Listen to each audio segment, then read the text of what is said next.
Here's some quick key facts about fractions that the children asked me to put on the blog. I haven't got very long, so I'm going to whiz through.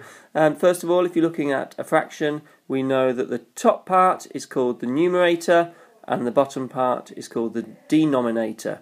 The denominator shows how many equal parts something's been divided into. In this case, 1, 2, 3 parts, and the 2 stands for how many of those parts you have in your set or have shaded. In this case, if I was to shade in 2 out of the 3, then 2/3 of the shape would be shaded. If you're comparing two fractions, you must think about the denominator first. It's very hard to compare, in this case, 3/5 with 2/3 because you're comparing two different types of fractions because their denominators, in both cases, are different. It's very important to find a common denominator. And the quick way the children have realised is if they multiply the two denominators together, they will find a common multiple. So in this case, it would be 15. The key thing to remember is whatever you do to the denominator to convert it into 15ths, in this case you multiplied it by 3, you must also do to the numerator. So 3 times 3 is 9. So 3/5 is the same as 9/15. Looking at 2/3, you're going to have to multiply the 3 on the denominator by 5 to get to 15, so you must multiply the numerator by 5, and that means that 2/3 is the same as 10/15, and that shows that 9/15 is less than 10/15, so 3/5 is less than 2/3. If you are adding fractions together, the common mistake is children would think 1 add 1 is 2, 4 add 3 is 7. So that would be nonsense though. If you had a quarter of a cake and you added a third of the cake, you'd have a great big slice, more than a half.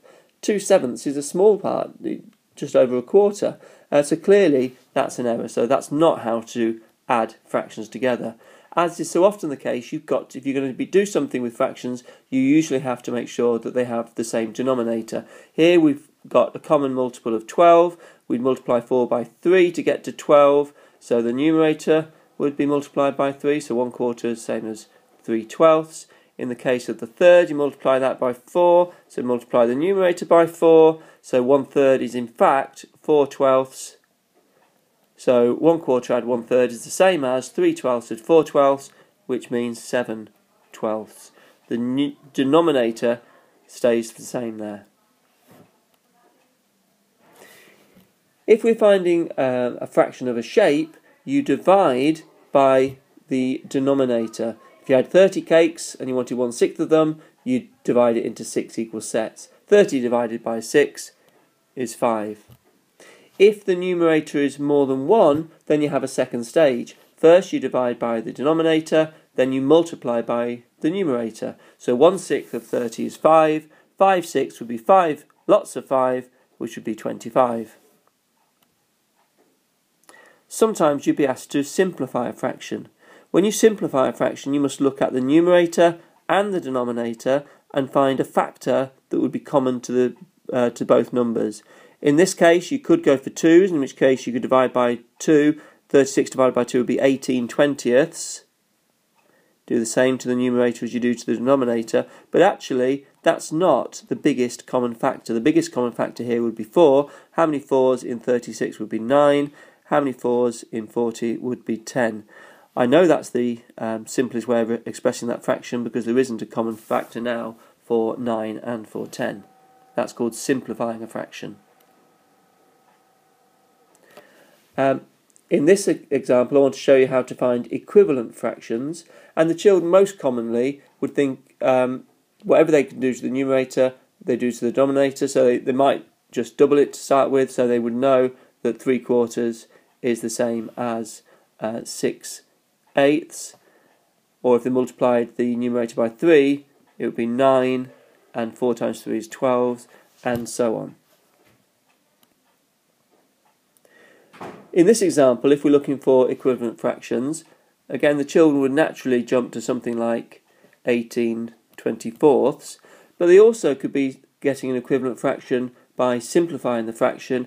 Both the numerator and denominator would divide by 3, so 9/12 is also equivalent to 3/4.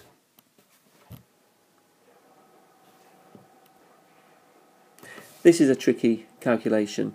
This is a missing number question, and we've already established that if you're going to be adding fractions together, then they need to have the common denominator. So here we've got a quarter and we've got a fifth, and we need to convert those to a common denominator. Here we have two fractions plus a missing number equals 1.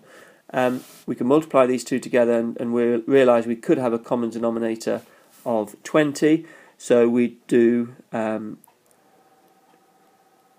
5 twentieths equaling a quarter, add 4 twentieths, which is the equivalent to 1/5, which means we've got 9 twentieths plus some mystery number is going to equal 1.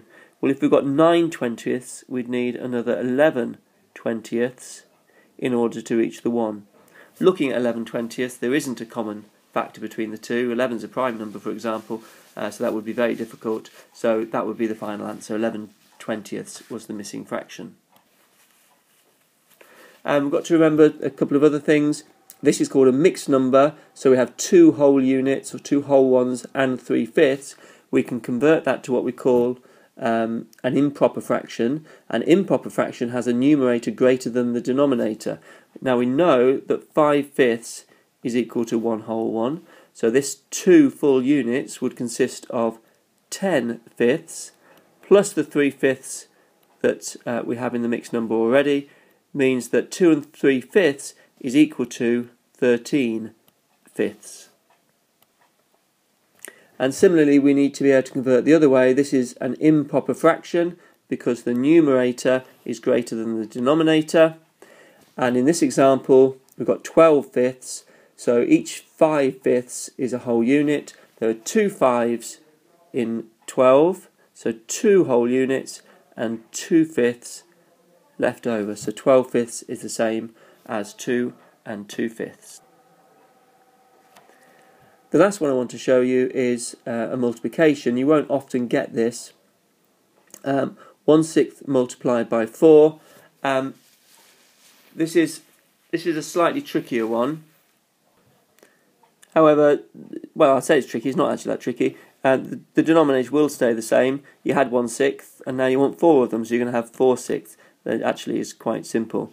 Division is trickier.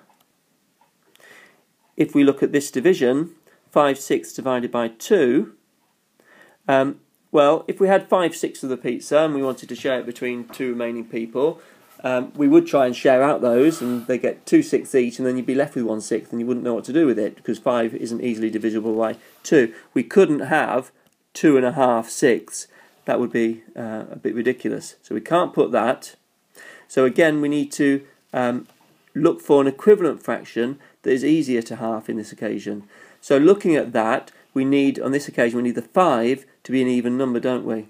So if we change the 6 and made it 12ths, we've doubled the denominator, so we need to double the numerator. We can now divide that by 12.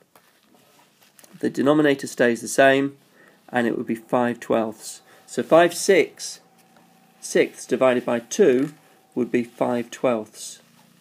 In effect, what you've actually done is multiplied the denominator by the divisor, but it's better if you think of it my way. At least you can picture that a bit better. So those 5/6, if you'd cut each of those 5/6 in half, you'd have ended up with 10/12, and then you could give 5/12 to each person. Well, that was quite a long explanation, but hopefully all those things will help you with your homework this week. Thanks, bye.